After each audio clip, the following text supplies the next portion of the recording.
So we should be live now. Hello, everyone, and welcome to the Breakdown After Dark. I'm your host, Casey Smith, joined as always by my two co-hosts, Keenan Vaughn and Aidan Dobell. March is finally here. We got our first taste of conference tournaments today. We're getting into the swing of March Madness for real now. But before we get into any of that and any other sports that we will certainly cover, Keenan, Aidan, how are you guys doing today? I'm doing great. I mean, you said it. March is here. It is such a amazing time of the year. March Madness is there's nothing like it. We got spring break coming up as well, so I'm doing great. Yeah, I love March. It's one of the best times of the year. March Madness is here. NFL free agency is right around the corner, and I'm flying back home to Houston on Friday. Cannot wait to kick back and relax during spring break. Yeah, this will be our last show before spring break. It does look kind of virtual here because technically we're in different rooms, but we all are in Phoenix together for the show. Like after the show's done, we go out and talk to each other. But after the show next week, I'll be in San Diego, Aidan will be in Chicago, and Keenan will be in Houston. After the show, we'll just sit. We won't talk to each other. I mean, maybe we'll send a text or two, but that'll certainly be different. Mr. Keenan Vaughn, I mean, I guess you kind of already knew, but officially made spring football coverage team for WCSN, so that's pretty sick. How are we feeling about the team, Mr. Vaughn? It's going to be different. It's funny. One of the coverage directors kind of talked about getting some ideas going for players to write stories about. And I just thought about it. I was like, man, there's going to be so many new faces compared to last season. I really got to start looking at the roster, some of the new additions. Yeah, ASU football is going to be like completely different. Like new quarterback, new receivers, like the offense is pretty much, I mean, both sides of the ball are pretty much fully revamped. So it'll be interesting it'll be interesting for you because the team will be different, and then our video coverage team as a network is going to be different. So it'll be fun. And we also got a graphics update. We have, if our viewers can see, but you guys probably can't unless you have the stream pulled up. But we have our name tags on the stream now. I made those. I think they're solid enough, So if someone's tuned in and they're not familiar, hey, that's Casey, that's Keenan, that's Aidan. So enjoyed that. But before we get into our men's college basketball talk and whatnot, we'll get into men's college basketball, we'll have our player of the week, the NBA, some NFL combine stuff, and some MMA. I want to ask you guys a question that I've been thinking about for the past day or two.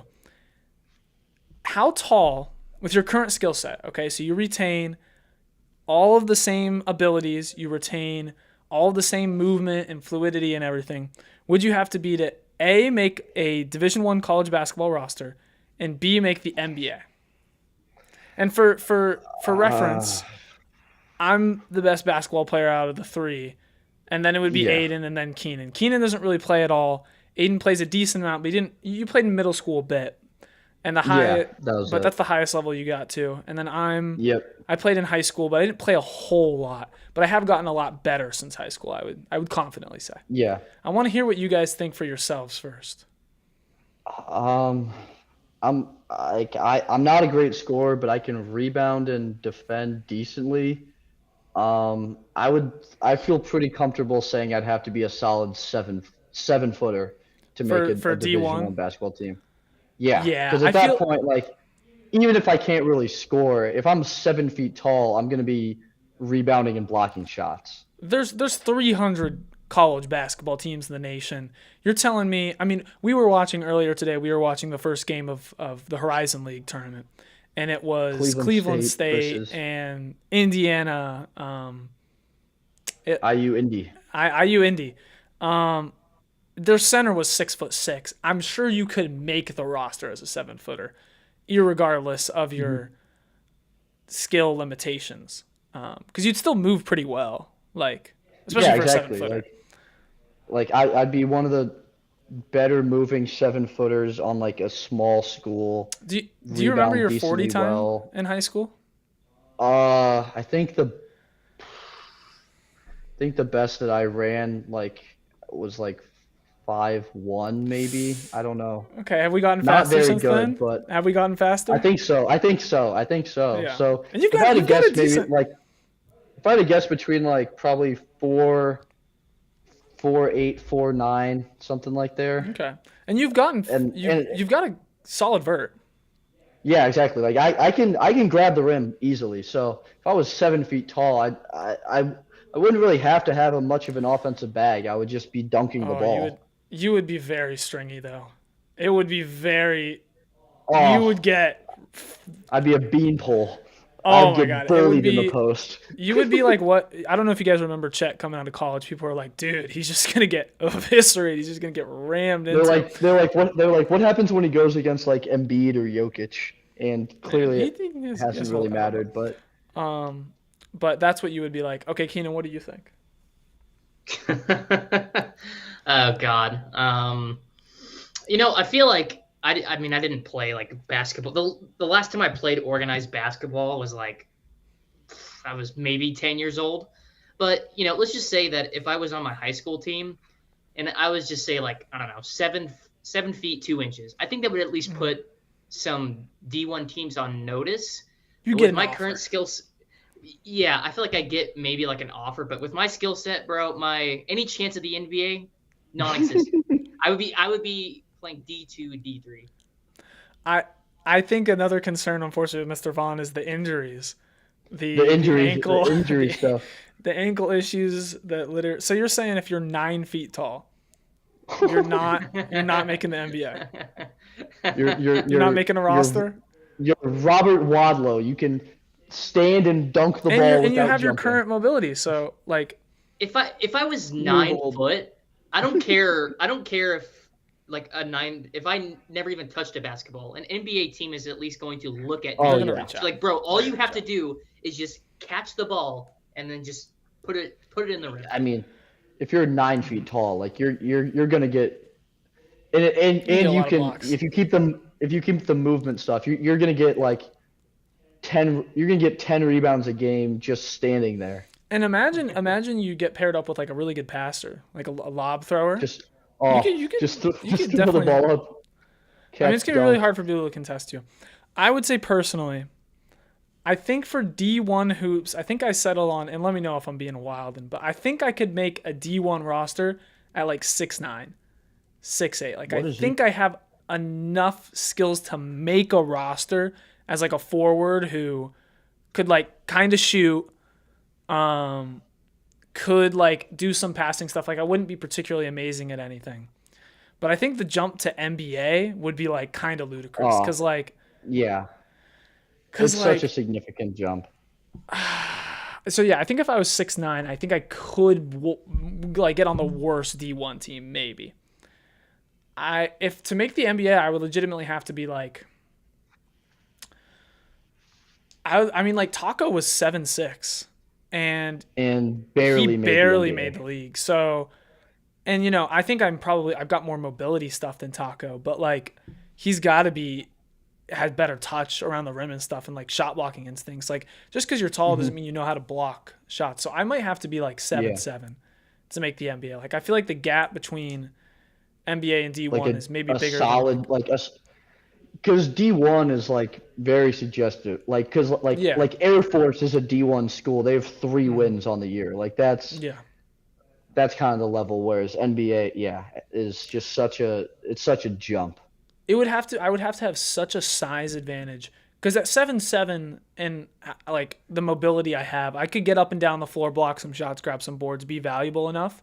But anything less than that, at 7'3", am I able to guard? What big man am I able to guard? Donovan Clingan has 150 pounds on me. Kata is putting his shoulder into my chest and just knocking me out of the way. Oh. That's on a side note, guys like Dragon Bender, who are just tall forward. That's kind of what I would be almost. Where I'm just tall, but I'm not a true big. I'm just thinking of I'm just thinking of like even if you're 7-7, like just an Alperen Şengün putting you in the block and like hitting a spin Yeah, move on you, it would be like really tough. just the like footwork that NBA players have and being able to like get to their spots. It's just such a gap that you'd have to be like ridiculously tall to Yeah, even have a chance. but why don't we get into some men's college basketball? Let's get into some men hoop. Let's talk about the slate we have before we probably not looking for this show to run another 2 hours like last time. Although that was fun, but there is noticeably less to talk about. But let's start off with a top 25 team going down. St. Louis losing to Dayton 77-62. I mean, this was a pretty sizable win for the Dayton Flyers. They win it at home, but St. Louis does not drop out of the top 25. They're still right there at 25. And they're still, of course, on top of the A10. They have a game in hand on VCU, and they're still 26-3 on the year. But it is a tough loss. Yeah, I mean, Dayton is not a bad team by any stretch of the imagination. They just had one really rough stretch towards the start of the new year, but they've been on fire recently, including this win against St. Louis. They have won 5 straight, including wins over St. Louis, George Mason, and George Washington. They're a pretty decent team. And this one's disappointing for St. Louis. I've shown a lot of love to them, and I can't wait to see what they do in March Madness. The A10 is really tough. It's tougher than it seems. I still believe that they are a top 25 worthy team, but I am starting to get a little worried because this is now back-to-back rough losses on the resume. The one to Rhode Island was way worse, but I'm just hoping that this team isn't losing steam right as the most important basketball this season is coming up. Yeah, I mean, they started the season so hot, so the fact that they've kind of teetered off and lost some of these games, like losing to Dayton on the road it's not a terrible loss, but the Rhode Island loss is really tough, and you always want to be playing your best basketball. And like even though they are a top 25 team, I think they probably do get an at-large regardless, but it starts to get into the category of like, what seed would they get as an at-large? Like, will they potentially have to like win their conference tournament to really lock up a good seed in the tournament? And I think the A10 might be probably a 2-bid conference with them and VCU maybe. I don't really see anyone else from the A10 potentially getting in. So you just I really like this St. Louis team, but it's a little unfortunate that they are they're going cold at the end of this regular season. Yeah, with a team like St. Louis, seeding would be the thing I'd be most worried about, because if you fall into that 8-9 seed, that's like the death zone. I would honestly rather be an 11 seed than an 8 or a 9, because the path is a little bit easier to get to that second weekend. Sure, if you're an 8, you play a 9, which is worse than the 6, but I mean, then you're playing a 1 seed in the second round, and especially with how good these 1 seeds are, like, I would really struggle to pick St. Louis over Michigan, Duke, Arizona, or whoever ends up being that 4th number 1 seed, probably Florida. But if you're an 11 seed, you take on a 6 seed, which is not as far away from you as you might think. And then you get like a 3, and then you avoid that 1-2 seed for a little bit longer. So, and the numbers back it up. Historically, 11 seeds do make it deeper than your 8 or 9s. So I would be worried if they slip out of there. If they fall back to the 11, that's almost good. If they can hang around 6 or 7, that's also really good. But yeah, you definitely don't want to be facing up against the top end teams in the nation by the second weekend. And we'll talk more later about how who should be that last number 1 seed. Spoiler alert, I think it should be Florida, but we'll talk about it more later. But that was Tuesday's game for St. Louis. Wednesday, we had like one of the most ridiculous games of the year. UConn St. John's. So UConn wins 72-40. Already that jumps off the page as, that's a big win for 2 teams ranked in the top 25 in the same conference. But what was so absurd about this game was the second half. St. John's scored 14 points in the second half and only scored, I believe, one field goal the entire second half. I think it was one or two. And they went. It was two. They did not score a field goal, I believe, for the last, it was like 17 minutes. Absolutely insane. They just went completely dry from the field. On the game, 11 for 56 from the field, 19% from the field. I mean, I know these St. John's teams usually struggle to shoot and whatnot, but this is an unreal level of cold.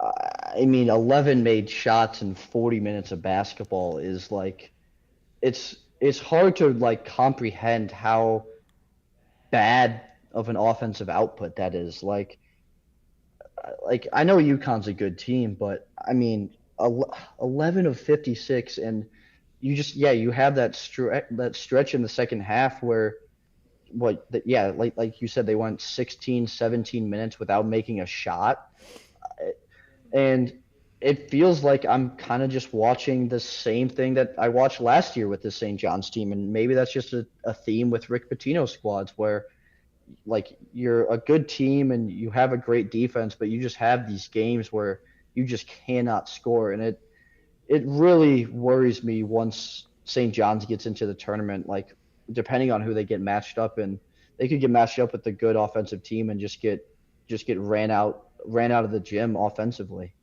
Oh yeah, like this is. Go ahead, Ken. I cannot. This is why I can't buy into St. John's fully. I'm with Aidan on this one. I was just kind of waiting. I saw St. John's. They got in like a really big hot streak in Big East play. They beat UConn at home. That was a huge win. That made me go, okay, maybe they are starting to turn the corner and the offense is improving.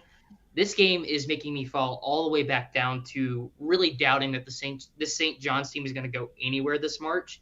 There's a reason why they were probably the biggest upset of the tournament last year when they lost to a 10 seed Arkansas. This offense is just not good enough. Joson Sanon was the leading scorer. He had 10 points the entire game. This team barely attempts threes. They are super inefficient.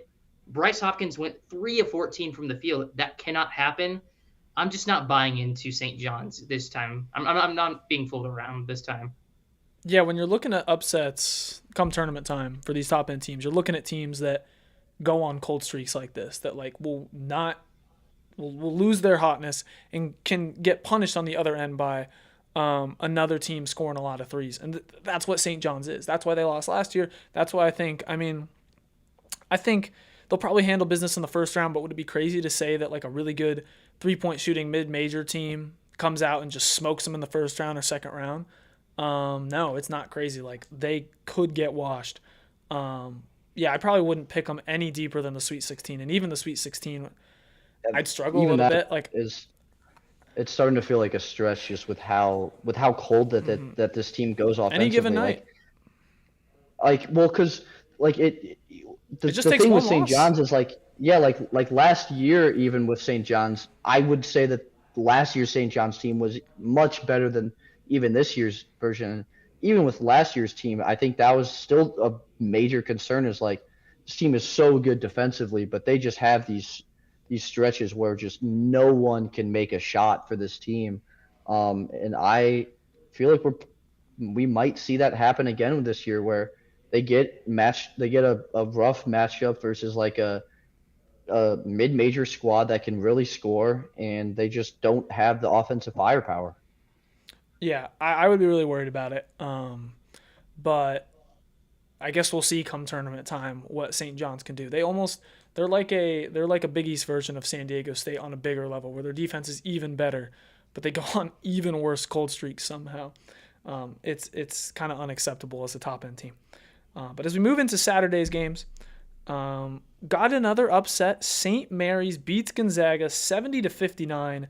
I say it's an upset because, seeding wise it was Gonzaga, 9th team in the nation. But St. Mary's has had Gonzaga's number for a number of years now. They really do go toe-to-toe. It's an even matchup. And they beat them at home. I feel like for a lot of the season we've been talking about Santa Clara as the other team out of the WCC. But, St. Mary's has another solid season. They always have a good defense. They always are a solid program, and they project to be, a decently high team in the tournament, seed-wise. Yeah, I think there's a reason why they rose up to number 21 in the latest AP poll. I would probably project them to be around the 6 and 7 seed range, which is where they usually are. Yeah, I feel like this is just another solid addition to St. Mary's basketball. Anytime they play Gonzaga at home, they usually come out on top. I mean, I was going back and watching the highlights. The atmosphere at St. Mary's basketball is just absolutely electric. And this one felt a little bit different just because as of right now, this is probably the last time we'll ever see these two programs meet in the regular season. I definitely wouldn't rule out them meeting again come WCC tournament time. And yeah, if this was it for the rivalry, then this was a very satisfying note to go out for St. Mary's. I think this really boosts them up in my eyes when it comes to tournament seeding. Yeah, I mean, St. Mary's is always a team that I really like, but they never quite seem to put it together once it comes to the NCAA tournament. Hopefully this is the year where potentially they can make a little run. But yeah, Casey, you said it, like they always have a good defense. They're always a pretty good 3-point shooting team. And we saw that in this game. They hit 16 threes and shot 50% from behind the arc. I do think it will probably be pretty likely that WCC feels like the Gonzaga St. Mary's Invitational every year, where these two teams are just kind of like, it's inevitable that they're going to meet in the WCC championship. And the WCC is one of those weird conferences where their conference tournament is set up that the top 2 seeds just get buys to the semifinals. So it makes it really easy to, like, you just have to win one game and you're in the championship. So I would love to see Gonzaga and St. Mary's play one more time before Gonzaga does leave and leave St. Mary's behind. Yeah, I mean, Santa Clara could beat one of the teams, but outside of that, there isn't much competition. Like shout out a Pacific or a San Francisco or whatever, but they probably don't got a real shot.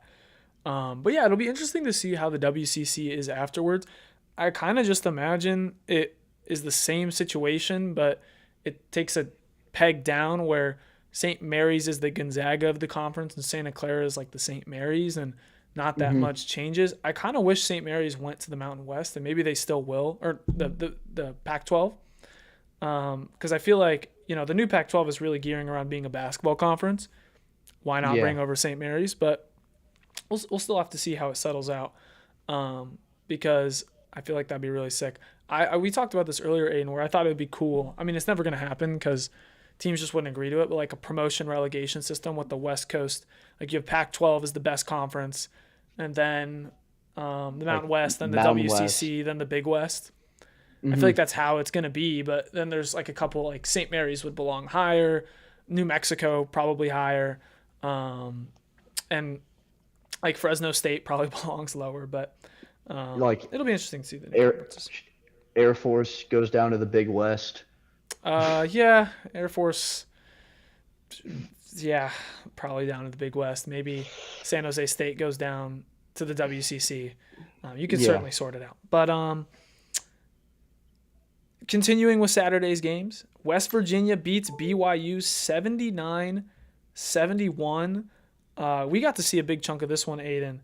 And BYU has held on in some games without Richie Saunders in some respects, and in other respects, they've dropped ones like these. And that's kind of how they were with him as well. Only 8-8 in conference play. Yeah, even with Richie Saunders, there's a 3-headed monster, and really no one else on this BYU team could really do much offensively. And without him, it's just a dynamic duo of Debansa and Rob Wright, and you hope that you can get some production from anywhere else. And they've really struggled to get that, which is why I think you see them, drop games to UCF and then West Virginia back to back. Like, this BYU team they're tough because Rob Wright and Debansa are obviously both so good, but they they really don't have much of anything besides like outside of those two guys, which is there's a reason I really do think they're going to struggle um, in the Big 12 tournament, and certainly once they probably get into the NCAA tournament. Um, I'm really curious to see where they get seeded because there's a good chance I picked them to get upset in the first round. I think they'll be on the 6th line most likely, and whatever 11 seed they're matched up against in the tournament, I think I'd probably opt to pick that as my one of the upsets on my bracket. I don't know. This BYU team is just really. I feel like after this week, I'm selling all my stock that I had left in the Cougars. Just a disastrous game against UCF on Tuesday to start out, and then just another bad performance. To be fair, again, West Virginia is a team that I wouldn't say they are really on the bubble. I think they're just a team to kind of still pay attention to because they're not terrible. They're a solid team. But this BYU team just does not have the depth. It's been pretty clear, like you said, Aidan, that they cannot support Rob Wright and AJ DeBansa. And I would just say I probably would see them go no further than I think they'll probably be like a 11 seed in the tournament, make it no further than maybe the 2nd or 3rd round of the Big 12 tournament. Yeah, West Virginia's solid. Like they're on the bubble of being on the bubble. They're one of those teams who like they're probably the next 4 out. No, I think they're further. They're a little bit further back than they'd like to say. Like they're one of those teams who's going to be showing like, oh, here are our tournament metrics, and like their net is in like the 60s. I'd have to check it, but like they've actually hung in conference play. They've had some solid wins. You know, they beat Kansas, they've beaten Cincinnati. They've obviously now beaten BYU. They beat UCF, but they just had too many bad losses. Like they lost to Utah.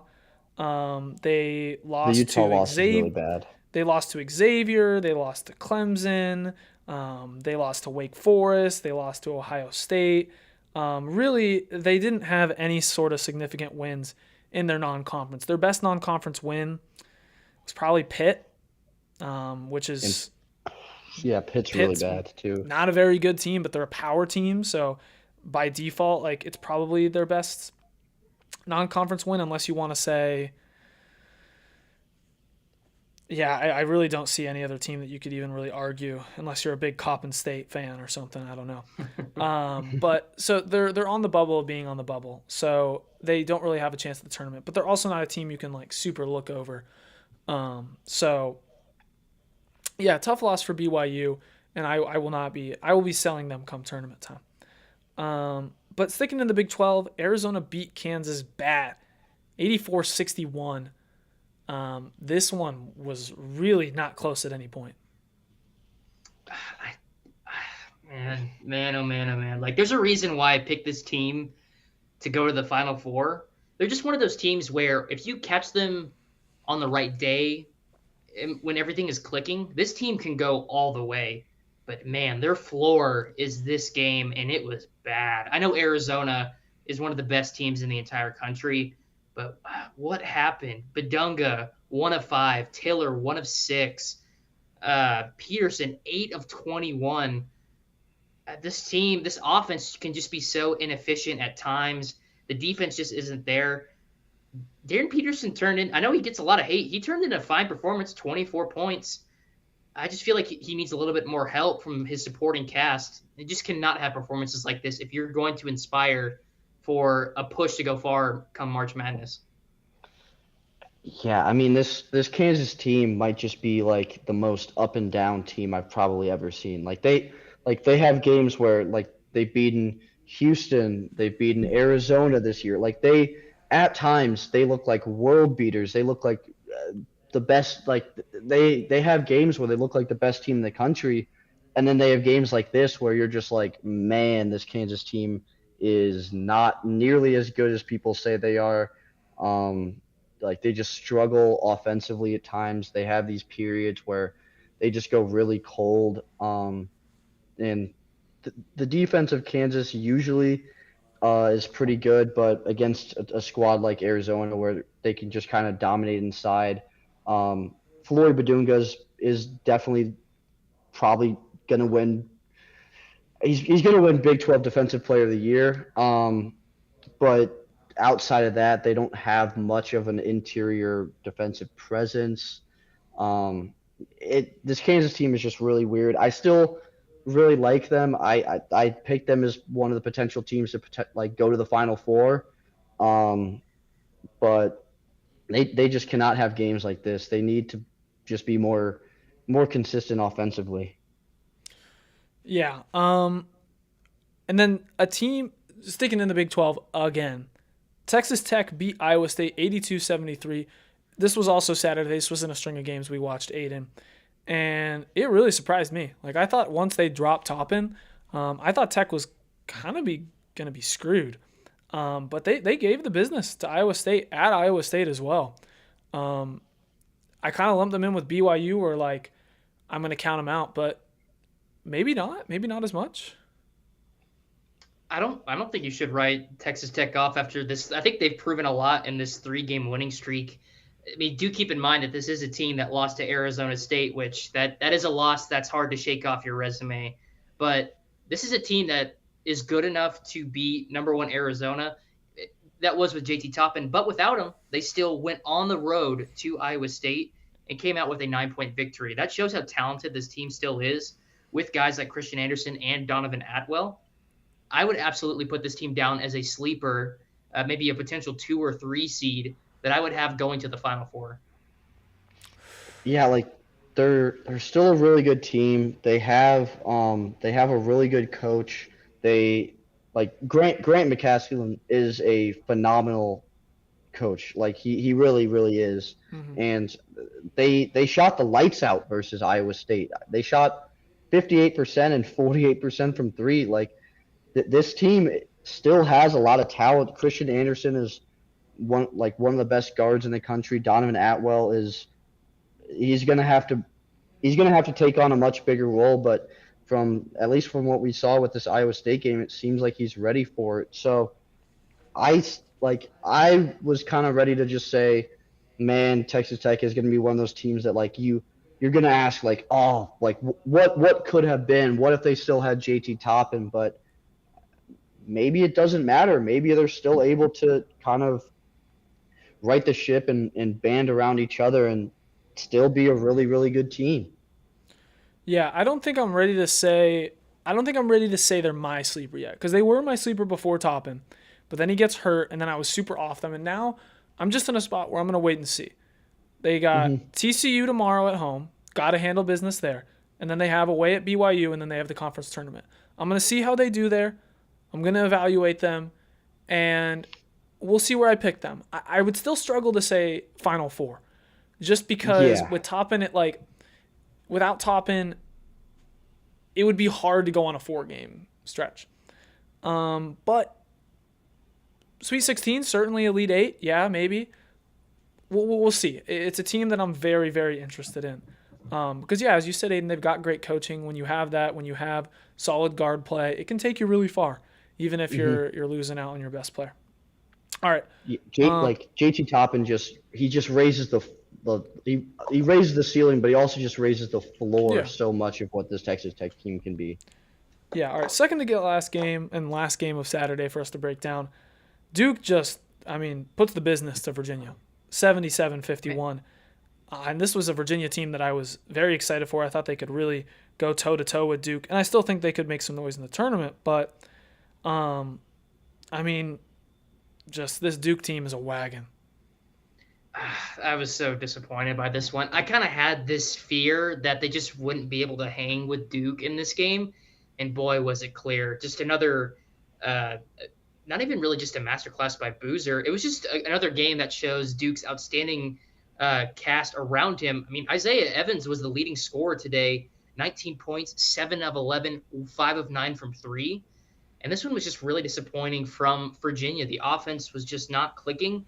It almost feels like, and I love what Ryan Odom has done a phenomenal job at Virginia. He should absolutely be in the Coach of the Year conversation.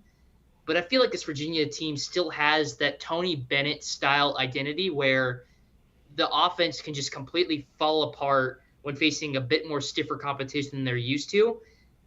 I really hope I see strides from this Cavaliers team come ACC tournament and March Madness.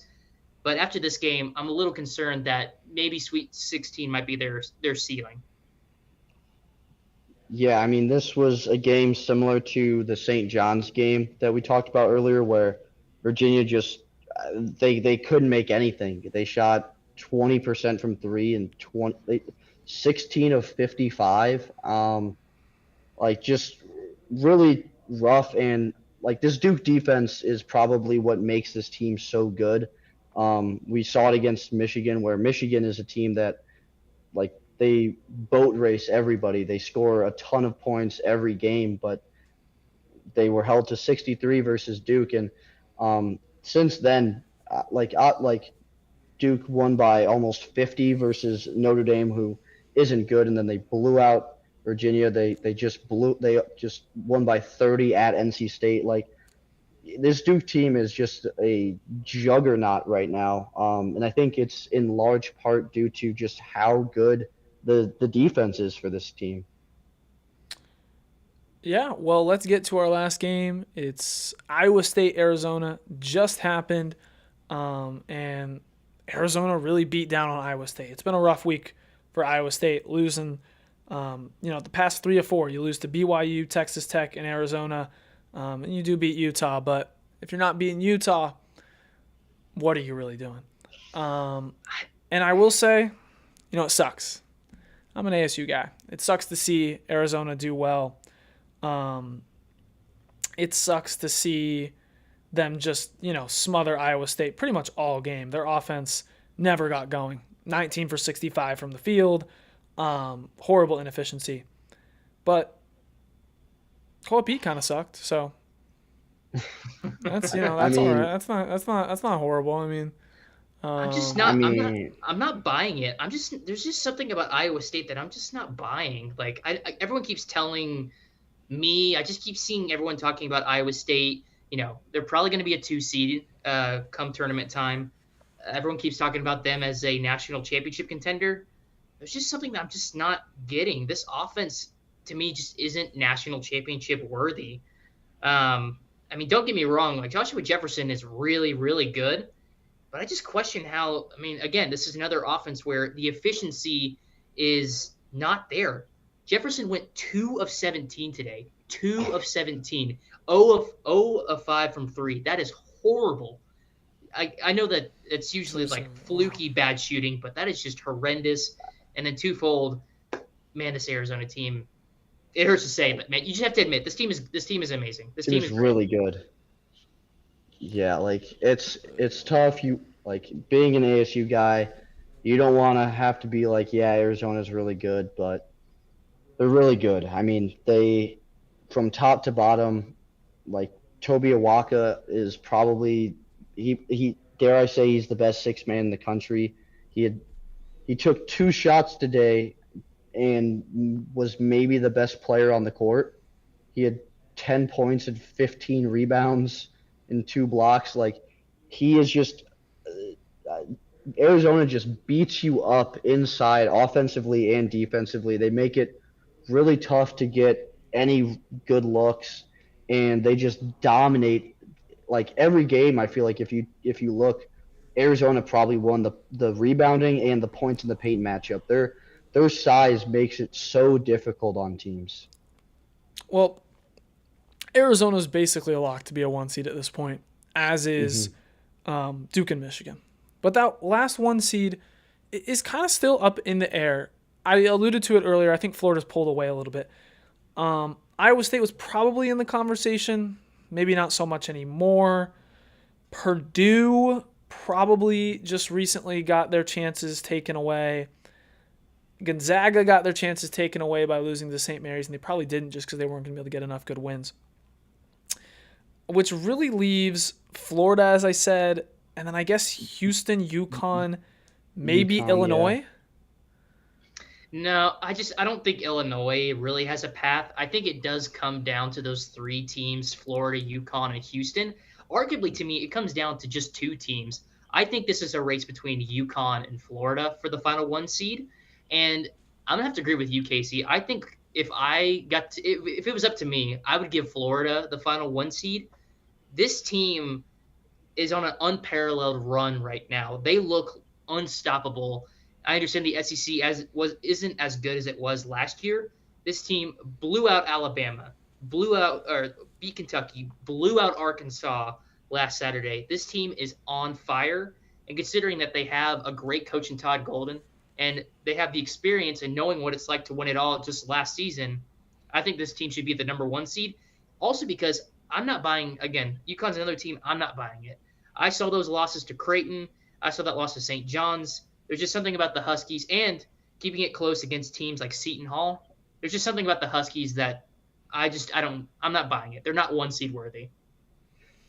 Yeah, I think we're probably all going to agree here and say Florida deserves to be the final 1 seed. I mean, they're on a 9-game winning streak. They are playing in the last month or so. You can argue that they've played like the best team in the country. Like they look unbelievable. Like the bigs and the forwards of Florida had been pretty good all year, but the guard play is starting to come along for Florida as well. Todd Golden is clearly one of the best coaches in the country. They're the defending national champions for a reason, and I don't think it's crazy to say that they can go back to back. They can win it again this year. They have been true, like just unreal over the last month or so of games, and it's really dangerous when you have a team like this that is getting hot and peaking right around the start of the tournament. I'd be pretty shocked if they don't end up winning the SEC tournament, and I think if you do that, they have to earn that final 1 seed. Yeah, I think it was more of a conversation maybe a week or two ago, but they definitely pulled themselves away just with how hot they've been and how other teams have kind of floundered. Torvik, which is a metric that's similar to KenPom, but one of the biggest differences is it really weights recent games. Absolutely loves them. Like they're clearly the 4 seed, distancing themselves from the rest. So yeah, I think it will be Florida, barring some crazy stuff. I think UConn will win out, so maybe they got the best chance, but they probably won't have too many stellar opportunities outside of a possible rematch against St. John's in the Big East Championship. But last little bit here for college basketball. The bubble is getting really heated, and so I wanted to narrow down. I wanted to take 8 teams, and obviously there's a lot of other teams on the bubble in or out. But let's look at these 8 teams. We're going to pick 4 in, 4 out. The 4 teams are Auburn, TCU, Santa Clara, Cal, San Diego State, New Mexico, VCU, and Seton Hall. So once again, Auburn, TCU, Santa Clara, Cal, SDSU, New Mexico, VCU, and Seton Hall. What do you think is the best way to do this? Should we just go each person takes a turn explaining who's their 4 in, who's their 4 out, and then we discuss? Yeah, I think that makes the most sense. So personally, I'll start us off. So all these teams, for reasons or another, I can kind of see both angles. So I honestly wouldn't be too upset no matter how you move it. I think people get really jazzed about the bubble, but ultimately the NCAA tournament has 68 teams, and if you're not one of the best 68 teams, like, you know, I don't think teams should be outraged. The only team that deserves to be outraged would be Miami, Ohio. They're not even on here. They should be in no matter what. If winning 30 games doesn't get you in, that's absolutely ridiculous. But I thought the easiest way for me personally was to kick out the teams that I thought shouldn't be in. First up, I don't think San Diego State should be in. I'm a San Diego State fan, but this team has just not gotten it done. They've not gotten enough quad 1 wins. They didn't look particularly impressive in their non-conference. They've lost to some not so good teams in the Mountain West. GCU did the double on them, and they lost to Colorado State. So I don't think they hang with this other competition. I feel similarly about Seton Hall. So they're out for me. I don't think they have, once again, they don't really have the quality non-conference wins. They are, their best wins are Providence, Butler, and NC State is fine. I had them out. I also had VCU out. I think they have gotten hot here towards the endish of the year, but for me, they would have to beat St. Louis to have a chance because, once again, in non-conference, best wins are UCF and Virginia Tech. And then the last one out for me, which it should be really obvious, is Auburn. I get the case with Auburn. I really, truly do. I think we should be rewarding teams for having hard non-conference schedules. And I think Auburn's reward for that is even being in the conversation because this team right now is a game above 500. They are not even in the top half of the SEC, not a very great SEC either. And they just haven't won games. They had some impressive non-conference wins, and they've played the hardest schedule in the country. I get that. They've beaten teams like Florida and Arkansas and St. John's, but they've also lost to some really, really bad teams as well. And I just think at that point, you haven't earned it. You're 6-10 in conference play. I think regardless of your schedule and regardless of how tough your conference is, 6-10 in conference play is not going to cut it. So to summarize, I don't have Auburn. I don't have San Diego State. No Seton Hall, no VCU, which means I did put in New Mexico, Santa Clara, TCU, and Cal. I thought they had the best combination of wins against solid opponents, and they've been the hottest as of recent. Yeah, I feel like I don't really have any variation. I think you're honestly spot on, Casey. I completely agree that, I really do understand why Auburn is in the conversation in the first place. They've got some really nice non-conference wins and conference wins on their resume. But this team is coming in with absolutely no momentum. They won one game the entire month of February. They have some really bad losses to some of the worst teams in the conference, like Mississippi State. I just don't believe that a team that is only one game above 500 should be in the bubble in the first four. I think I'd have to kick out Seton Hall. They just don't have besides NC State, the quality non-con wins just aren't there, and I just don't think they've been playing like a top 68 team as of late. I got to kick out the Aztecs. I love the Aztecs. Love watching their games.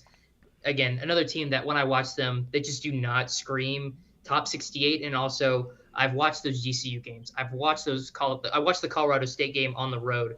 This is a team that just isn't putting everything together. They're a decent team, but I don't think they're good enough to make the first four. And then the last one's a little bit tricky, but I feel like I might be leaning towards kicking out VCU as well. Again, Virginia Tech and Dayton for the best non-con wins just isn't doing it for me. If they, I totally agree. If they go to the A10 tournament, they beat Dayton or they beat St. Louis, George Mason, and pick up some more quality wins. If they beat St. Louis, this team should be in the first four. But until then, I can't put them in over all the rest of these teams. I think TCU should be the first one in. And then, give Santa Clara, Cal, and New Mexico a shot to prove themselves.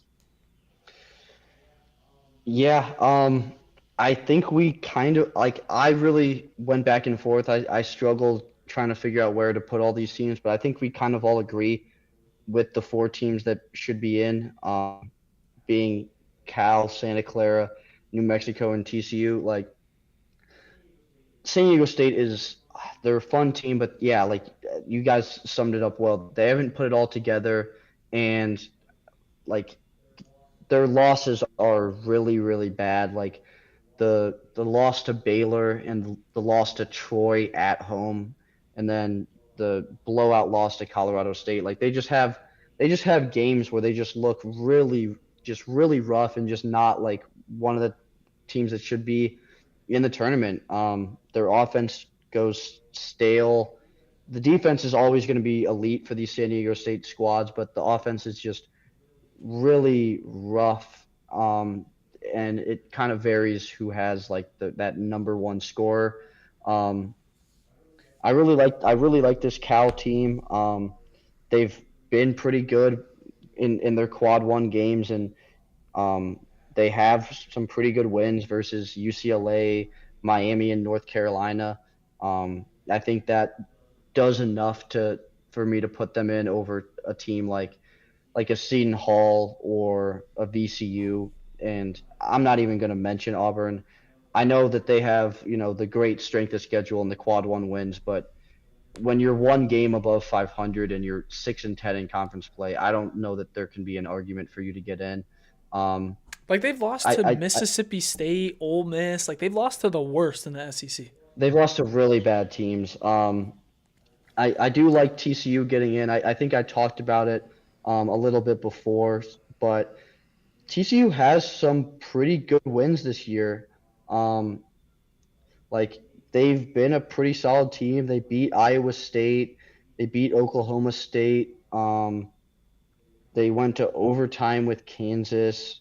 Like this squad is pretty solid. They beat Wisconsin. They beat Florida. Like they have really good wins this year. So I feel comfortable putting TCU, New Mexico, Santa Clara, and Cal as my 4 teams in. Santa Clara is the one where I went back and forth on whether or not they could be in. They've been a good squad and they've taken care of the WCC, but outside of that, they don't really have a lot of wins. They've really struggled in those quad one games, but I think they've done just enough to get in over some of the other teams that I mentioned. Yeah, and with New Mexico, important to say, first of all, they beat Mississippi State, so something they got over Auburn. And they also beat VCU and Santa Clara. They beat Santa Clara pretty bad. So, a leg up on those 2 teams. I know head-to-head isn't really something you're looking at when you're looking at bubble teams, but, they had a pretty solid non-conference. They lost to Nebraska by 12, so, they kind of hung in there. And overall, a solid showing from New Mexico. I think they should be one of the teams in. But that about wraps up our college basketball section. Why don't we get into our player of the week? Who wants to start us off? I can do it. I wanted to do someone that I think is definitely in the conversation for SEC Player of the Year. And in one of the most important games of the season for the Alabama Crimson Tide, Mr. LeBaron Philon had an excellent performance in Knoxville against the Volunteers. 9 of 14, 23 points, which I don't even think he even started the game. So 23 points off the bench. Huge performance for the Crimson Tide. There's a reason why they're hovering around that 4 seed range. And they could be a team that matches up against Florida in the SEC tournament championship. Every time I hear his name, I think of I think he's like a LeBron knockoff. Like, you guys know Ervil LeBaron? Have you seen that? I've heard some. Oh yes. Like Ervil LeBaron. It's LeBron, like evil LeBron. It's like the meme of like this old like blimp guy or something. I don't know. No, he is a baller. And very solid guard for Alabama. Even if his name kind of sounds like you're trying to say LeBron's name, but you just kind of messed it up or something. But no, I think that's a solid pick. Aidan? I'm going to go with a player in the NBA. Going to stray away from college basketball. I'm going to go with Reed Sheppard. In a game tonight, he stuffed the stat sheet, 19 points, 7 rebounds, 10 assists, but it was really the defense that stood out to me. 6 steals in 2 blocks. I mean, 8 stocks from your guard is how does he get those blocks? Just ridiculous. Just chase down blocks, I guess, coming from behind a guy. I don't really know, but help side, I'm not too sure, but really, really good performance from Reed Sheppard, and they're going to need him to keep having performances like this if they want to, make a run and compete in this loaded Western Conference with teams like Minnesota and Denver and OKC and San Antonio. Like, if they want to be one of those teams that, makes it to the Western Conference Finals and has a little bit of a run, they're going to need the guard play to step up, and Reed Sheppard is going to be a huge part in that. Yeah, I think Ime was really worried through the first part of the year of him just getting attacked defensively. The defense has really picked up. I would. The stocks and stuff are cool. and that game is cool. But overall, he's gonna get picked on in the playoffs. But Ime is like, okay, that's still worth it. It's still worth it for the extra ball handling and playmaking and shooting he provides that the team desperately needs.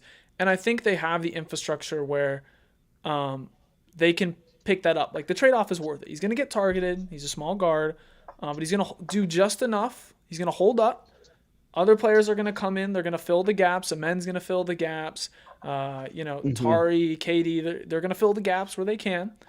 And he will bring enough in the playmaking department and the shooting department to make up for it. At least that's the logic. And I agree with the logic. I think you got to have him out there more than they were having him play earlier in the year.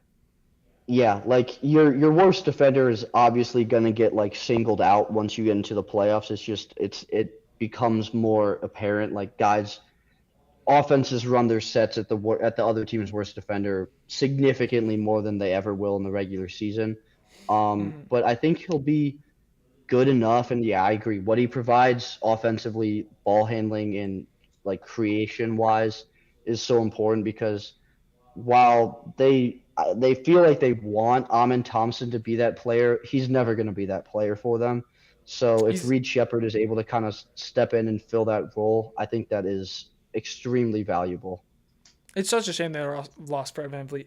And Amen's a great passer, but there's a very big difference between a good passer and a guy who could maybe be a point guard in the regular season versus a playoff guard. Like, it's just a different world. Yeah. You're just getting a different level of pressure and shot creation, and Amen's just not that guy. He operates much better as a 2 or a 3, who can do really good passing stuff, but is not going to be your lead guard. And they're figuring that out as the year is going on. And other teams are figuring out that they can attack that. It's weird that it took them that long. But, yeah, I'll be interested to see how the Rockets work it out come playoffs. For me, I also have an NBA guy as my player of the week. I got 30-ball Jamal. I got Jamal Murray. You were watching the end. We were watching the end of this Jazz Denver game. Aidan here. And a couple days ago, I was watching OKC Denver. I was at a house party. I was at a house party with my girlfriend, Maddie. I don't know. She's not listening to this right now because she has an 8:00 bedtime because she has a flight tomorrow morning at 7 for a big test. So hopefully she does well at this. But she said she would listen back later. Not that she has to. Like, it's a long podcast. I totally get it. But if she is listening, hopefully your flight went well. And we went to a house party, and it was with a bunch of journalism majors. And first of all, place had a ticker for game scores and stuff. Oh, so sick. Oh my gosh, it was so sick. Oh my gosh. Oh, it's beautiful. Let me see if I can find a picture real quick. It was actually like, I was extremely jealous.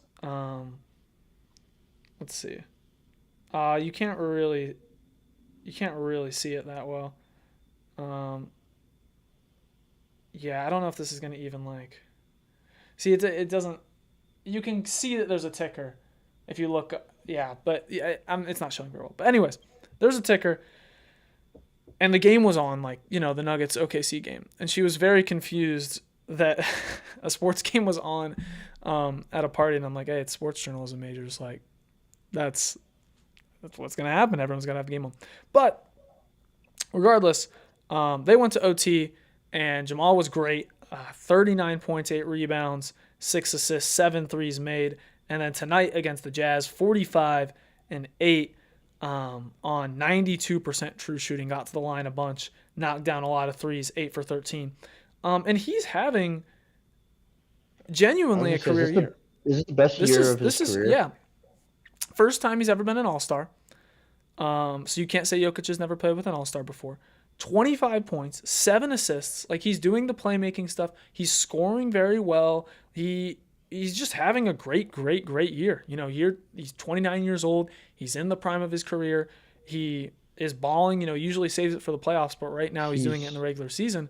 And when I think about, like, what guards would I most want to have come playoff time, I kind of struggle to pick that many that are above Jamal Murray. I mean, you're going to have, like, off the top of my head, like Shea, Brunson, Donovan Mitchell, but even like Brunson and Mitchell, like Murray's on that level. He's close. Like, he can make those performances. Is anyone eluding me? Am I forgetting about anyone? Like an Luca, Anthony Edwards, maybe. Luca, Ant. I'm more talking about ones, but Ant, yeah. Okay. And I guess Mitchell's not a one, so maybe that doesn't. Cade, for sure. But he's in that upper echelon of like playoff rising ones. Yeah, like, dare I say, just playoff risers in general. Like, Yeah. he's the He's definitely last on that couple, title. like the last couple years. It's like you want to talk about playoff risers in the NBA. It's like Jimmy Butler, Jamal Murray, like Jalen Brunson. Like those guys, just whatever's in them, where the game gets magnified. They just step up their play, and they're just so good. So I mean, if he's playing like this well in the regular season and he's spazzing like this, I can't wait to see what he ends up doing in the playoffs. Yeah. Well, I think we're ready to move on to NBA talk proper from our player of the Hmm. week. Let's start off with the Bulls, man. Incredible February for the Bulls. If you want them to tank, which most people should. So this genuinely is an Yeah. incredible month for the Bulls. 0-11 in the month of February. Not a single win in a month. That is some good stuff. Most of the losses were not close either. Most were double digits. The closest was a 6-point loss, which is pretty stunning. They didn't even get closer than that. Unfortunately, if you want them to tank, they did win their first game of the month of March. They did beat the Bucks. They went on a 27-0 run, which is a little bit unfortunate because I feel like if you're a Bulls fan, you want them to lose, and all too often they'll start winning these fluky games in like March and April and kind of screw their lottery odds. And you'd rather see more Februarys than Marches if you're a Bulls fan at this point. Yeah. Listen, it was good to see them win a game, but let's not make this a trend. All right. I want to tank. I want to be bad.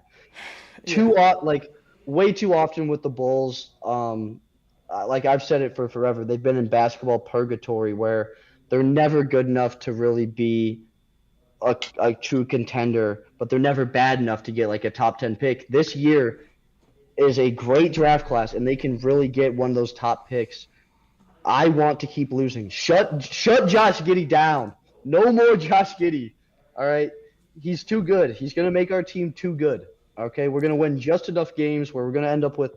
Oh my God, we're gonna end up with like the 9th pick and take Koa Pete or something. You'll take Pete Okay. Oh my God! If Koa Pete is your consolation prize from this season, I would feel so bad for you. But I mean, Aiden, how many times have we talked about how this is the absolute best case scenario for the Bulls right now is to lose because it's time to stop the half measures. But I do have a few concerns. One, how much I do not like the fact that Billy Donovan appears to be the coach of the future for now because they Past, did present, and extend him, future. which I don't understand that at all. I don't think he's done absolutely nothing to deserve to be the third longest tenured head coach in the NBA. Billy. Yeah, Billy. What's going on in your locker room? What's going on in your locker room, Billy? The second one, video. I can't tell you the name of your general manager, but from the moves that he's made in free agency and especially at the trade deadline, I can't feel confident that you have the right people in the front office to see this new era of Bulls basketball through. Karnisovas. He's a caveman. Shout out AK. Yeah, he's made some questionable moves, or really questionable not moves, if you want to put it that way, where we wait so long to move on from guys and flip and trade guys that should have gotten dealt way before. Like the fact that this was the year where they finally traded Vucevic is ridiculous. He should have been dealt way before the trade deadline this year. So it's good that we finally moved on from him. But like you saw what they got in return. They got Anthony Simons in a second round pick. Like they really did not get much of anything in return for Vucevic. They got nothing really when they traded Zach LaVine. They just wait too long to move on from guys. So the Bulls front office is questionable decision makers is probably the best way I can put it. I can see you trying to find the Billy Donovan video. I am trying to. I was wondering what that sound was. No, I'm not gonna relax. You relax. What's going on in your locker room? What's going on in your locker room, man? No, I'm not gonna relax. No, I'm not gonna relax is hilarious. No, I'm not gonna relax. You relax. He's got season tickets. Hey man. Oh, that guy's been Keenan been cut a out. season ticket Keenan holder cut since out. the Jordan. Keenan cut out. Oh, no. Tears of laughter caused me to drop my Wi-Fi. But like that guy has been a season ticket holder since the Jordan era, and all he wants is for some good Bulls basketball, and he's not being rewarded. And you know what? I second that. I mean, I think a lot of Bulls fans probably feel that way. Okay, Aidan, I'm going to tell you how the rest of the season's going to go. You're going to tell me at the end yes or no, okay? Okay. All right, Manas Buzelis, 40 minutes a night. Josh Giddey, swine flu, shut down for a year. Anthony Simons, wrist, he stays out. Trey Jones, too short, shut down for the year. They send him down to the G League. Colin Sexton, he's allowed to hoop. Jalen Smith continues his calf injury. Isaac Okoro, allowed to hoop. Patrick Williams, 35 minutes a night. Jaden Ivey stays out on his patella. Yabusele, out. His butt's too big. Rob Dillingham, out skinny. I was actually looking, and Noah Sengay plays with a broken shoulder.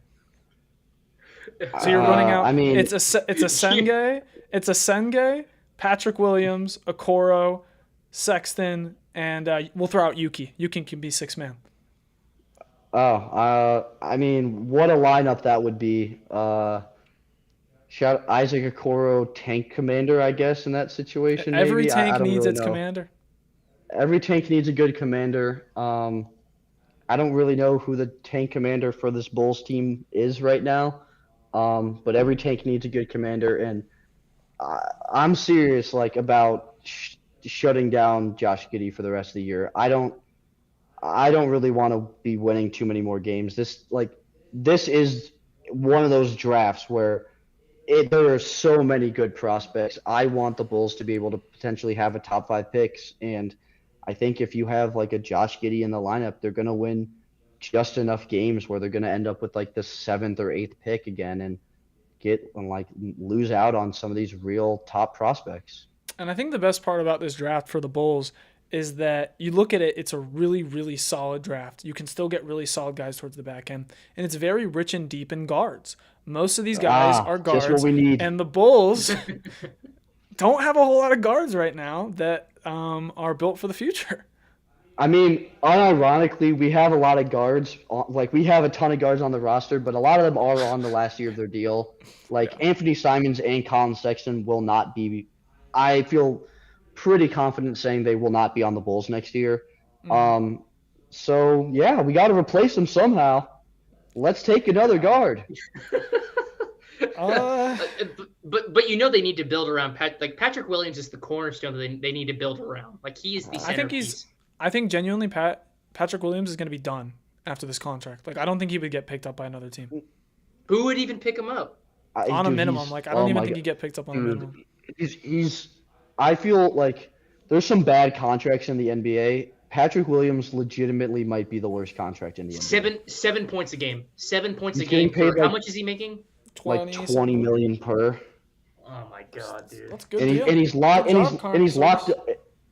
locked up for the next 4 years as well, which just so awful. There's been so many games this year where he's gotten legitimate DNPs. He just doesn't play because they're he's not good. But they got to play him because he's still young and he's getting paid money. We've talked about the Bulls for a little too long.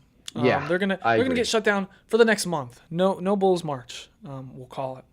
Okay. Well, let's talk about a team that's kind of on the other end of that. The Thunder. I don't have too much to say outside of the fact that they are the first team to officially clinch the playoffs. We knew they were going to make the playoffs, but they're just really good. I mean, it's kind of crazy how good of a record they've had despite all the injuries. They've had guys banged up, but they're a deep team. I think everyone knows that. They're the reigning champs. Yeah, I said it after I watched this Denver game, and I do like this Denver team a lot. But package that together. Let's talk about the Denver OT game while we're at it. Okay. Where I was like, listen, Denver's an awesome team, but I struggle to see any team outside of the Spurs who can really compete with OKC in a 7-game series.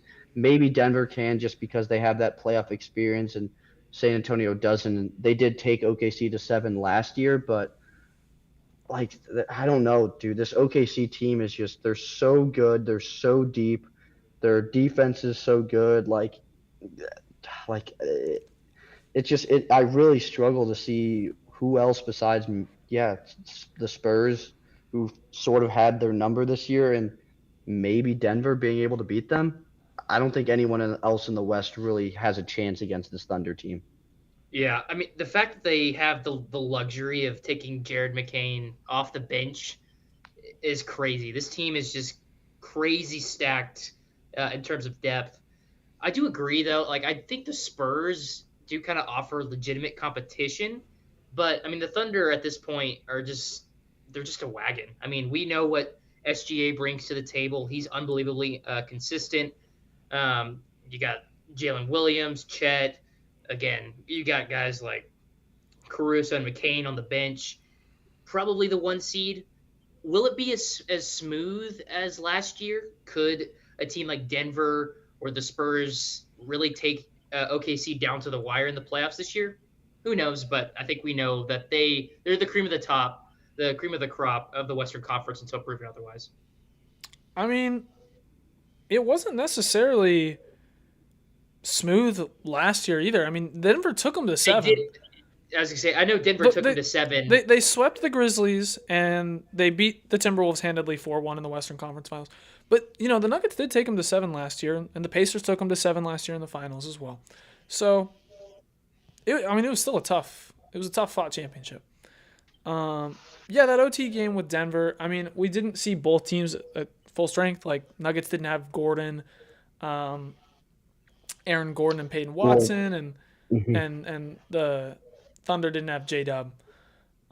So we'll see how both of their injuries coalesce come playoffs, and we'll see if I can pick some team to take them down or if their talent is too overwhelming.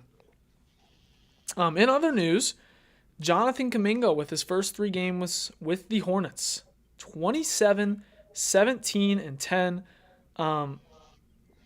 He's been balling. He's been balling for him. He's been scoring efficiently. The Warriors have been struggling a little bit since. It's honestly just hilarious that he's like kind of been let 3. And outside of that, like Warriors players, like I saw Gary Payton, GP2, like commented on his post. He was like, "You're finally free." Like it seems like some of the Warriors players were like they had his back and they were upset that he wasn't getting unleashed as well. I don't know if he could be like a real solid guy for the Hawks long term, but I mean, he's got a real skill set. Yeah, I think I liked the pickup for Atlanta at the time. I do agree. I'm not gonna like overreact and think like Kuminga is a piece to build around for years to come, but he's really solid.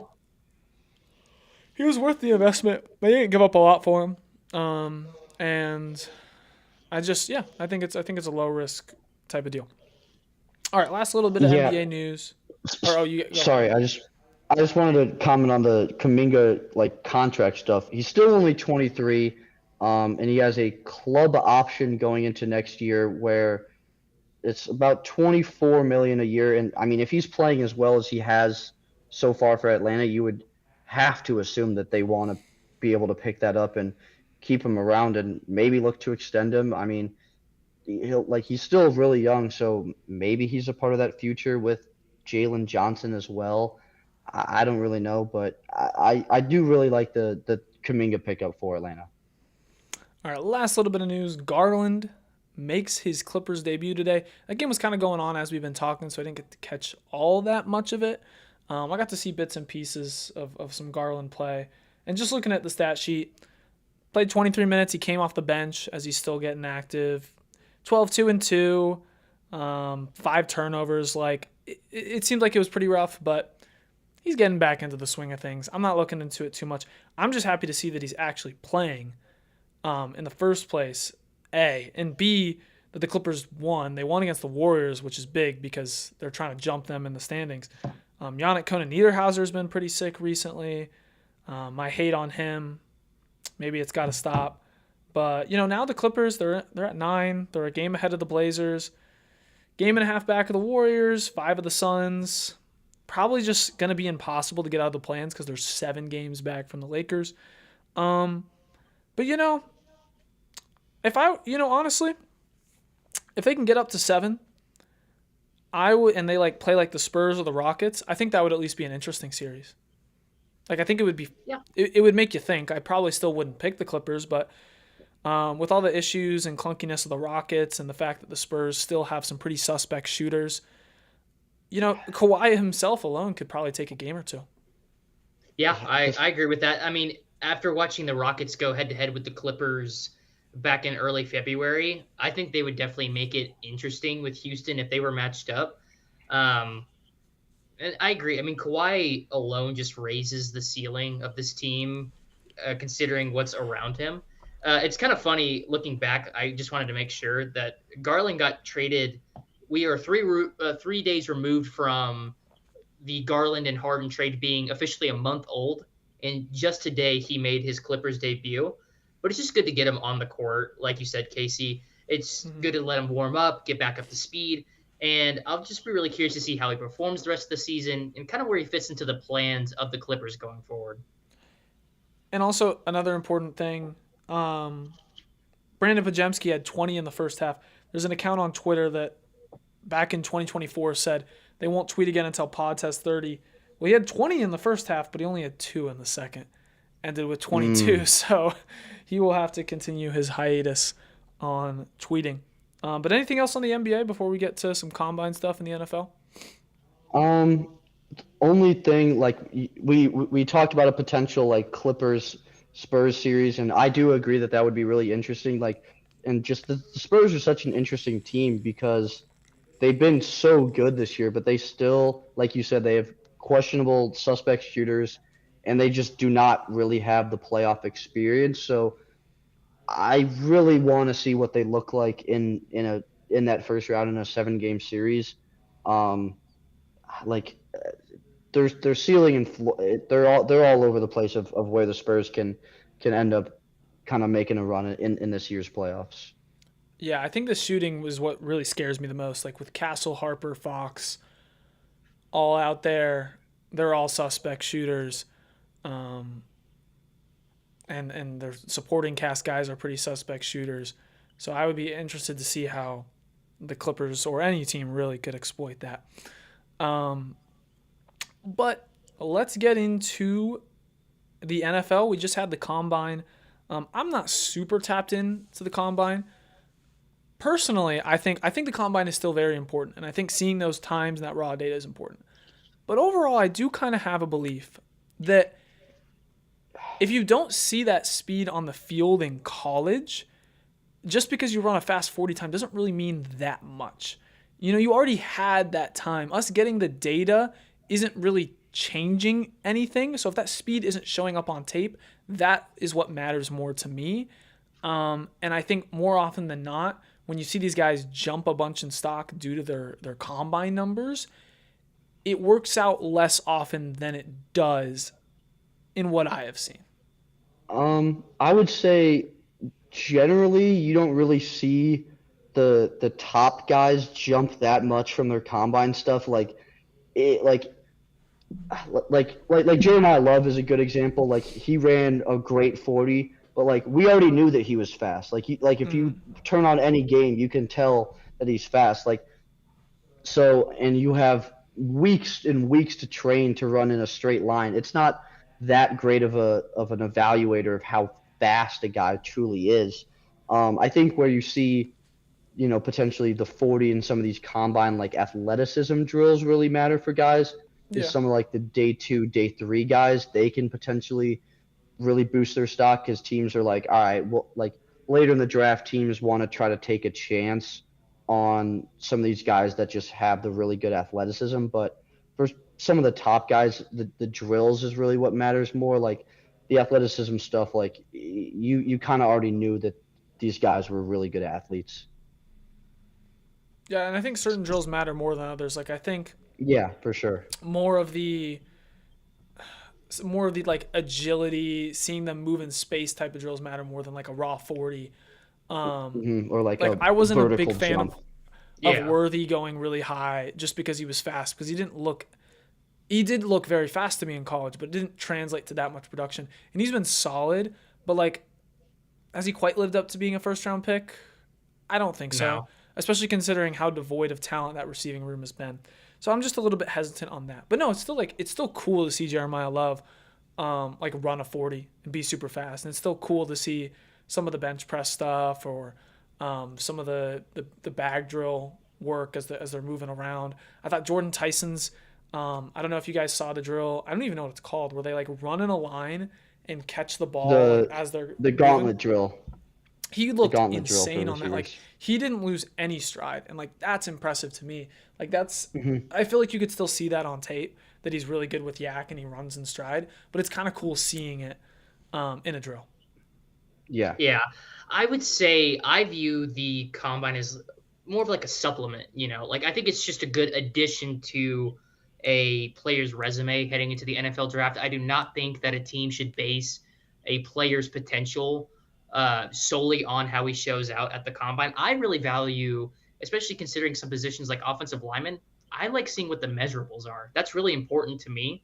And I think it's an underrated part of the combine.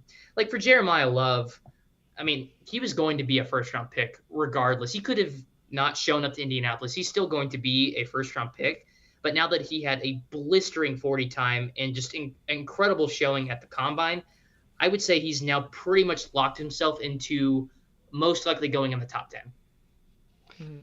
Yeah, I've heard people talk about him as high as going like 3rd overall to the Cardinals, which genuinely is really high for a running back, but it's certainly a possibility. At PHNX, it's all they're talking about right now. Like they are so in on Love at 3. I like that. That is what I'm seeing on the reports. That's what I'm seeing. Like whether or not you think it's the right decision, it's got a lot of buzz around it, and I wouldn't be that surprised if they did it. Like I would be surprised, but I made like a whole minute-long video for Espo today, the GM of PHNX, where he's like, "You draft the best player available," and I was like pulling up all these Jeremiah Love clips and stuff. And he's like, "You draft the best player available. It doesn't matter about anything else." And I'm like, you know what? It matters a little bit. Yeah. Draft Jeremiah Love.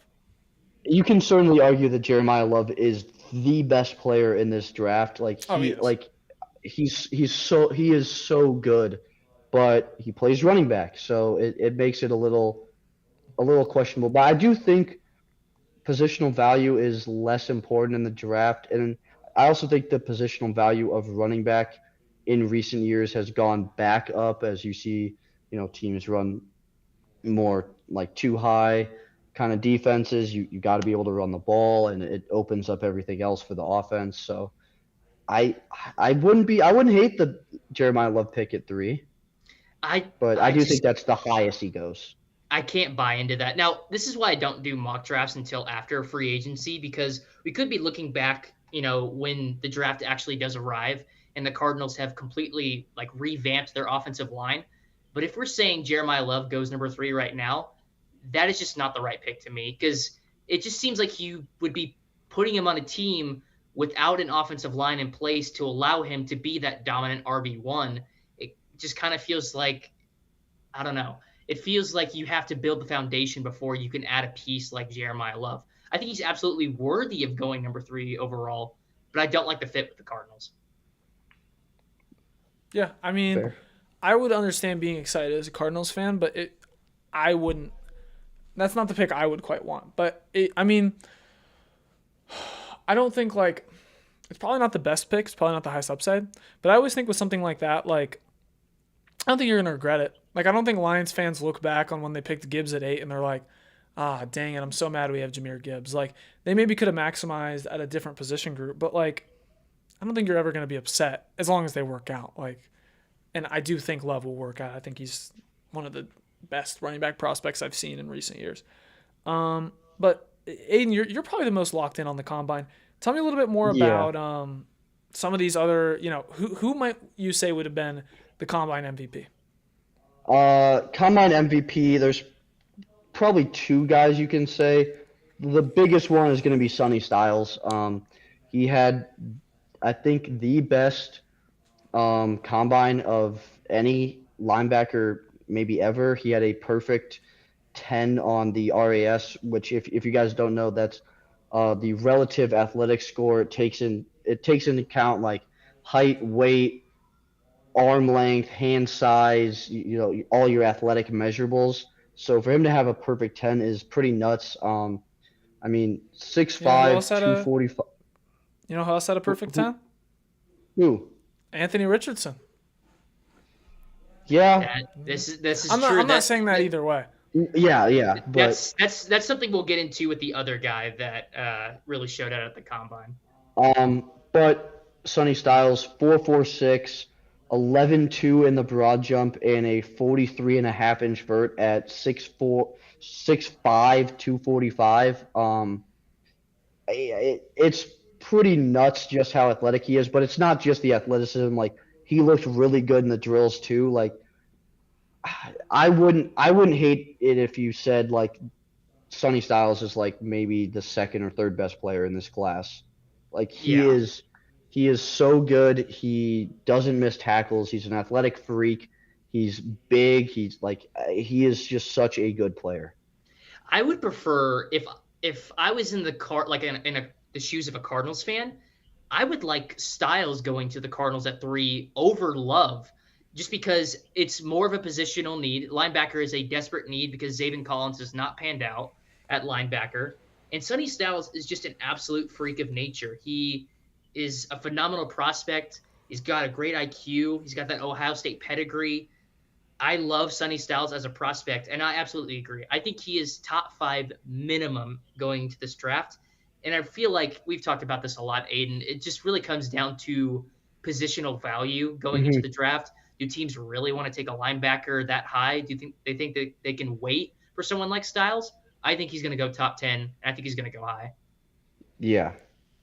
And then who was the other one that you said might be combine MVP, Aidan? Taylon Green, QB from Arkansas, ran the second fastest 40 ever by a quarterback. 4.36. Keep in mind he is 6'6", 230 pounds. Also a 43.5-inch vertical. Also an 11.2 in the broad jump. He's such an interesting player because like the passing stuff was not really there. Like, he really does struggle with decision making and some of his footwork stuff, but he's big. He's a ridiculous athlete, and he's got a really big arm. Sounds like someone we know, Anthony Richardson, I know, but he's not going to go 4th overall like an Anthony Richardson did. I think a lot of teams learned that mistake of taking just the athlete that high, but I do think that some team maybe in the 3rd round, some QB needy team maybe likes kind of the athletic profile and takes a chance on a guy like that. As someone who watched a lot of Taylon Green just from being an Arkansas football fan, the comp to Anthony Richardson, while not the comparison that you would prefer going into your pro career, it's absolutely true just because the playmaking ability with Green when you watch him is unreal. He has the ability to change a game on a dime. And like you said, Aidan, the passing still needs a lot of work, especially with his accuracy and really the turnovers, I would say, are his biggest issue. He committed a ton of fumbles, threw a lot of interceptions, but his running ability is uncanny. When he feels the pressure, he can really dazzle with his feet. To me, he is this draft's Jalen Milroe, where there's definitely questions about how will he translate to the NFL. Is he really that good of a prospect? but the sheer athleticism and potential, I think, makes him a round 3, and then at the very worst, an early day 3 pick. Yeah, that'll be interesting to see. Yeah, we'll definitely have more draft stuff as we get closer. That'll be like the post March Madness stuff. But last little bit of the NFL, David Montgomery to the Texans. Any thoughts? Yeah, I have a lot of them. Really? Yeah. Well, I don't know how to feel, to be honest. I mean, today the Texans made moves regarding I would argue, their 2 biggest needs heading into this offseason, offensive line and the running back room. It's just the moves themselves are a little weird. For one, I'm not in love with Titus Howard by any stretch of the imagination. I think he was pretty overpaid for his services. He's really solid, but he's not an offensive lineman that I think you look at and say, that's our guy for the next 5 years. We don't have to do anything. I think you can do better. But only getting back a 5th-round pick for him is kind of – I think I would definitely question that. Montgomery going to the Texans addresses – I really wanted them to overhaul the running back room. You cannot run it back with Nick Chubb. And Woody I Marks. Think, not just that, but I think Joe Mixon – and I think this move confirms it. Joe Mixon needs to be cut as soon as possible just because he didn't play at all last year. Is he ever going to play again? I have serious doubts that he'll ever touch a football field again. But going from Nick Chubb and Joe Mixon to David Montgomery, I think Montgomery's definitely still got juice left in the tank. I don't think he's washed or anything. But $6 million contract for a team that I think I would have preferred to get younger at the running back room. I was hoping, and I hope they still do, I was kind of hoping they would take a Jadeveon Price from Notre Dame in the 2nd round. I thought that would have been a really good value pick. Montgomery, I don't understand getting him when now you are looking at potentially needing 4 new offensive linemen in the offseason. That's my biggest problem. Last year, the Texans said that they were going to address offensive linemen. They did nothing. All they did was just sign washed-up veterans. To me, this move does not matter until they significantly overhaul the offensive line, and I'll believe it when I see it. I will say, first of all, going to be crazy for Jahmyr Gibbs for the Lions for fantasy purposes. And if you go out and you draft whoever the Lions' backup running back is going to be, because Gibbs will still get more work and he'll still get a lot of work, but I guarantee he misses a couple games, and this Lions' offense is really good. You draft whoever that new David Montgomery is going to be, you should probably see some solid production from that. But yeah, I do question it for the Texans because he's a solid back, but I agree. You probably should be trying to look to get younger. Anything else though from the NFL, fellas? No, I think that's it. All right. Well, Aidan, you got some MMA stuff for us again. What do you got going on? Let's start with Kavanaugh. Yeah. So I even struggle sometimes with how to pronounce his name. I believe it is. I did try to sidestep that. I believe it is Lonair or Lanier Kavanaugh. Lanier Kavanaugh, something like that. But he was not even scheduled to fight Brandon Moreno. Brandon Moreno had another opponent who I'm spacing on who that was supposed to be right now. It was Asu Almabayev was who he was supposed to fight. He got an injury. He had to drop out of the fight. And Kavanaugh took this fight on 3 weeks' notice against a former champ and number 6 ranked flyweight in the world, and quite honestly dominated him for 5 rounds, first 5-round fight of Kavanaugh's career, at altitude in Mexico City. Cardio didn't look like a problem. He was just beating up his leg with leg kicks. The striking was really, really good. He defended takedowns pretty well during the early in the fight.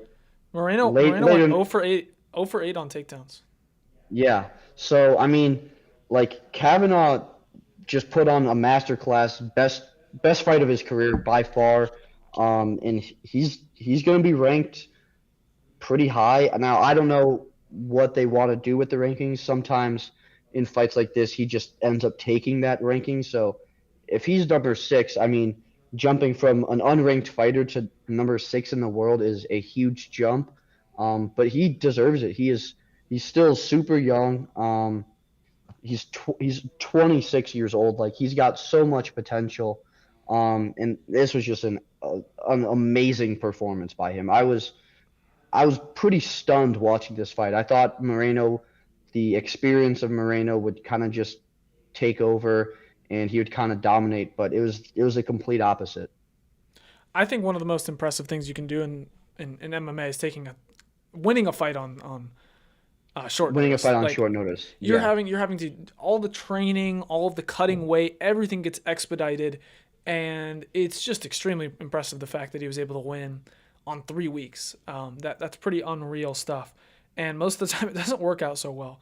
A lot of fighters who take stuff on short notice, they get punished for it, but he didn't. So I mean, even more credit to him. I probably jumping up to 6 would be a lot, but it'd be kind of hard to argue against it. It'd be kind of warranted with how this performance was. All right, now tell me about the other fight you got for us. The other fight that I put down here is King Green versus Daniel Zellhuber. Yes, that is his real name. He was formerly Bobby Green, but changed his name to King Green. 39 years old, UFC veteran, and dominated the heavy favorite Daniel Zellhuber. I'm looking at like the fight rundown. I mean, it's red on one side for Green, blue on the other, and it's just all red. I mean, he dominated across the board. I mean, he absolutely pieced him up in the first round, and it was more of the same in the second round, and eventually he did put him away, knocked him out. I mean, this is 2 fights in a row for Daniel Zellhuber, who's 26 and had a lot of hype going into his UFC career, where he lost to 39-year-old Michael Johnson in the fight before this as a minus 900 favorite, which biggest odds of his career by far, and then lost this fight as a minus 410 favorite to another 39-year-old King Green. So he's just getting taken out. He's getting taken out by all the unks right now. And King Green is one of those guys who he's a very weird fighter when you watch him. His hands are down by his side the entire time. It's a lot of shoulder roll, head movement, kind of like styling on you. He's talking trash the whole time. Like, he's a very unique fighter, but like if you're not prepared for that, he will embarrass you. He will make it really difficult for you. He's really accurate. His head movement's great. He's hard to hit. I mean, you look at this, like the accuracy for Zellhuber, he landed 17 of 78 strikes that he threw. Like, he couldn't touch King Green, sorry. He couldn't touch him, and King Green just was all over him. Yeah, well, I think that about wraps it up for MMA and everything we had there. I did have 2 things I wanted to talk about. Probably should have slapped these in the intro, but first of all, we'll be going to. You got your tickets, right, Keenan? For Kansas, yes, I did get my ticket. Yeah, Breakdown After Dark and friends. We'll be going to ASU Kansas tomorrow to see the Sun Devils pull off the upset. It's only a 5.5 point line, but we will be storming the court. Mo Odom will own Darren Peterson in DFA. Bobby Hurley's last game. How do we tell him? Some guys on this might feel a little bit different about that. I would feel I don't know how I would feel if I watched Kansas get upset. I've made it known I'm a big Kansas hoops fan. Obviously, I go to ASU, so it's a conflict of interest there. It's like mom and dad arguing. You know, you just want to hide. I really don't think ASU wins, but I didn't think they would beat Texas Tech either, and they did that. So who knows? This Kansas team, like we said earlier, is really up and down. So yeah, it'll be a lot of fun.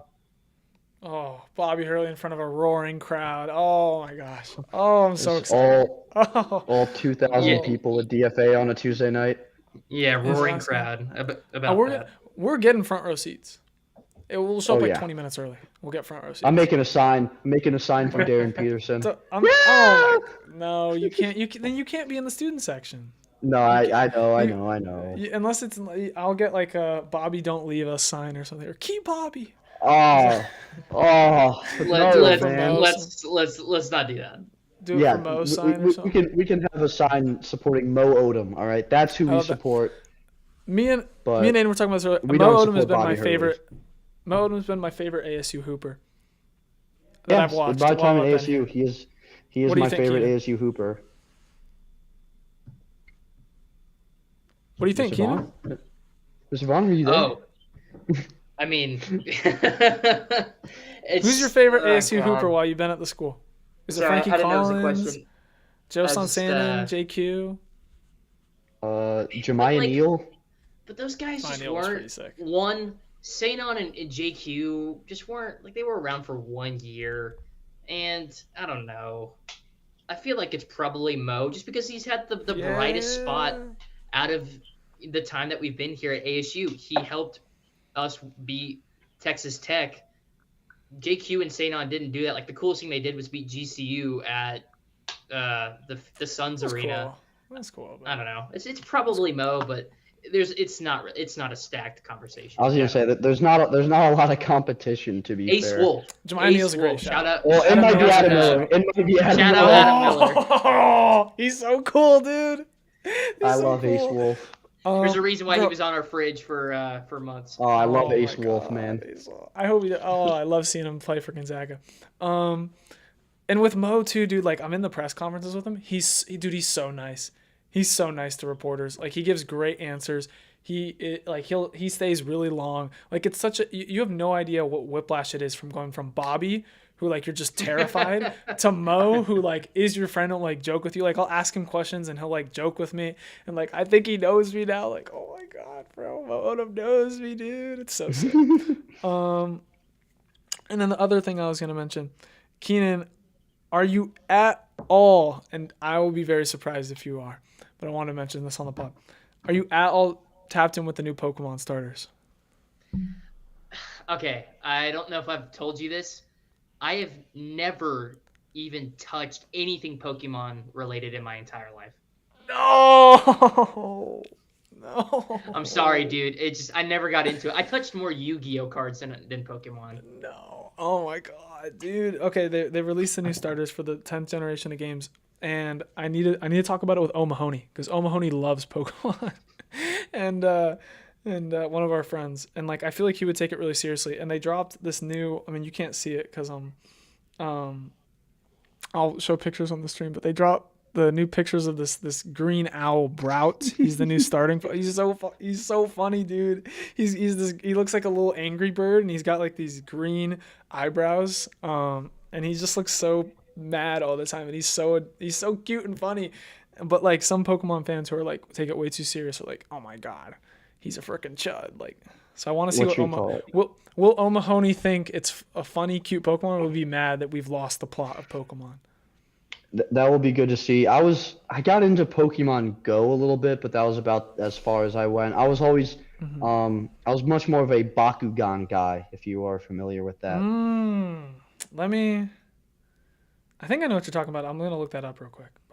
They're like the little ball, like, toys you throw them on, like, the metal card, and they, like, expand. Yeah. Oh, I remember those. Oh. Yeah, there was, like, I had a ton of Bakugan, like, a bunch of the cards. I'm looking at it. Dude, I remember. There was also, like, a TV show that was on for, like, a season or something that I loved. I used to watch that all the time. But I always thought these were, like, Beyblades that Bakugan were, like, was my thing. I'm not gonna lie to you, Casey. Back when, like, I hung out with my neighborhood friends, we would watch Digimon instead of Pokemon. Okay. First of all, I actually didn't really watch the Pokemon show. I didn't really watch it all that much. I just, like, played the games, I collected the cards, I played Pokemon Go, and I watched a lot of YouTube on it. I actually didn't really watch the show. But, like, dude, come on, bro. Digimon, like, you know what? That's upsetting to hear. But because I was gonna ask you like what your favorite Pokemon was of all time. You're probably gonna say I could some name some. I was gonna actually ask you what your favorite was, just so I could test myself to see if I know the names of a few. Mm-hmm. Well, my favorite easily. I had like a little stuffed animal of them as in like 3rd grade. I remember I was telling Maddie about this last night. It's Mudkip, by the way. Do you know? I can't say I know that one. He's like this. Oh, I don't even really know. He's a Oh, what animal is he again? It's those pink amphibious animals that like. Wait, I'm looking it up real quick. Mud skippers, or like axolotls. You know what an axolotl is? It's like he's like a blue Yes. axolotl, / mud skipper thing, and he's so cute. And I remember being like obsessed with him before I even got the game. And like in the weeks leading up to asking for the game for Christmas, I dreamed about playing the game for like a month straight, which was absolutely hilarious in like 3rd grade. So he's my favorite Pokemon of all time. I don't know a ton, but I did find, I think my favorite is Executor, I think is the name. Oh, okay. I just like how he looks. He's just goofy looking. He's like the egg with the tree body he's like type thing. Yeah, he's like the palm tree type guy. Mess with that. Oh, or do you mess with the one that, because there's 2 versions. There's one that's like a long neck palm tree, and then there's one that's like kind of stocky. I mess with the long neck, the palm long tree neck. guy. Yeah, okay. I'm trying to show pictures to the stream, but it's a little too bright. But Keenan, who would you pick in the stream?